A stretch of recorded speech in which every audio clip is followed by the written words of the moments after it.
Hey there, welcome to the official YouTube channel of Ashika Financial Planners.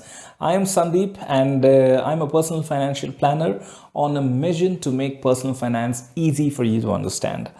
Before I start this video, let me request you to subscribe to my channel. Also press like and hit the bell icon to be informed every single time I upload a new video. Well, recently someone told me, hey Sandeep, what's the difference between a ULIP SIP and a mutual fund SIP? And for a moment I was wondering, what is a ULIP SIP? Well, I just realized that a ULIP SIP is nothing but a ULIP plan which lets you pay monthly instead of annually. So your premium payment will be on a monthly mode, and a ULIP of course is a unit linked insurance plan. So it's an insurance plan with an investment component. Let's say you invest 1 lakh in a particular ULIP fund in a year. A majority of that amount will be invested in certain funds that the insurance company manages. It could be just one fund, or it could be a mix of 4 or 5 funds that you can choose from. And how much of the amount is invested depends on the scheme. Most of the time, 95 to 96% of your investment goes towards the investment, and the rest of them are charges. That's one of the reasons why ULIPs are a little unpopular, because they have many charges. There is a fund management charge, there is a mortality charge, then there is a unit allocation charge. So about 4 to 5% typically from your investment goes towards the charges.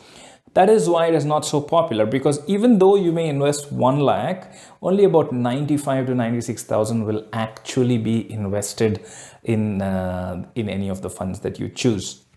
So what happens is that your eventual gain is not as much as it should ideally be. Let's give you an example. Say you invest 1 lakh in a particular ULIP. The ULIP charges 5% as charges. So 95,000 goes into the investment, and after 1 year, let's say your investment has appreciated by 10%. So 95,000 plus another 9,500. So that will be 1,04,500.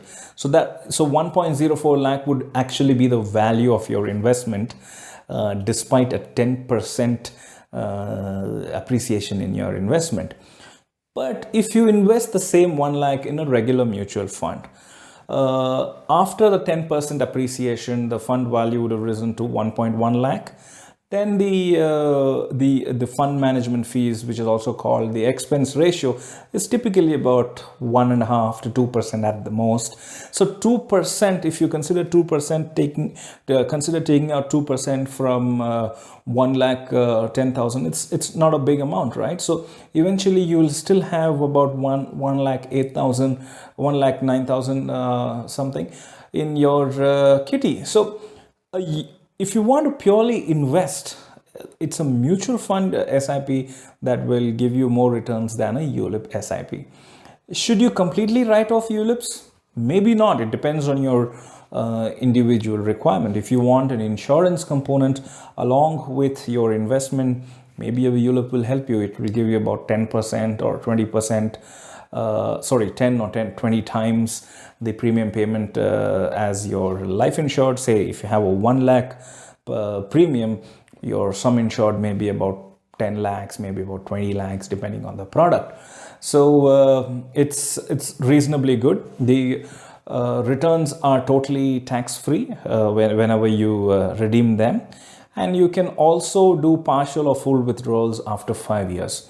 That's another thing you have to keep in mind. ULIPs typically come with a 5-year lock-in, whereas mutual funds are more liquid. You can redeem them. But of course, mutual funds do come with a long-term capital gain tax and a short-term capital gain tax, whichever is applicable. I'll get into that in detail in another video on mutual funds. So that's the main difference between a ULIP SIP, as they call it. That's how the insurance company will try to sell it to you, and the mutual fund SIP. If you personally ask me which you should choose between the two, I would say go for a mutual fund SIP, because the charges are lower, and also get yourself insurance separately by buying a term insurance policy, which is of course extremely important for any member who is generating some sort of income for his or her family. Thank you for watching this video. In my future videos, we'll be talking in detail about mutual funds, about term policies, about home loans, and so on. I'm sure you will like it. So please subscribe and keep coming back for more. Thank you.